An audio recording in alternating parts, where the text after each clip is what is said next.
Good morning. இல்லை நம்ம முன்னாடி ஏதோ பேனர் மாதிரி இருந்துச்சு ப்ரோ. என்ன அப்படி சொல்லி கேட்டிருந்தீங்க.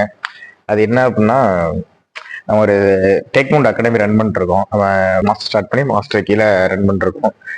மொத்தம் ஒரு 3 பிரான்ச்சஸ் இருக்கு இப்போதைக்கு. ட்ரிச்சி, கரூர், அரியலூர் இருக்கு. நெக்ஸ்ட் ஸ்டெப்பா ஒரு பெரிய சிட்டி, நம்ம தமிழ்நாட்டில் ஒரு பெரிய சிட்டி அங்கே வந்து ஸ்டார்ட் பண்ண போகிறோம். அதுல கரூர் டிஸ்ட்ரிக்ட, கரூரோட அகாடமி நம்ம பார்த்துட்டு இருக்கோம். கொஞ்சம் இன்னும் பெருசு பண்ணலாம் அப்படின்னு சொல்லி ஐடியா தான் நம்ம அகாடமி ஒவ்வொரு டிஸ்ட்ரிக்ஸ்லையும். இப்போதைக்கு நம்ம மாஸ்டர் கீழே ஸ்டார்ட் பண்ணி ஒரு 3 அகாடமிஸ் 3 டிஸ்ட்ரிக்ட்ல இருக்கு. திருச்சியில் ஒரு 4 சென்டர்ஸ் இருக்கு, கரூர்ல 1, அரியலூர்ல 1ன்னு சொல்லி மொத்தம் 6 பிரான்ச்சஸ் இருக்கு. நெக்ஸ்ட் ஸ்டெப்பா ஒரு பெரிய சிட்டிஸா ஸ்டார்ட் பண்ண போறோம். இதுதான் அந்த நம்ம அகாடமியோட டீட்டெயில்ஸ். ஓகே.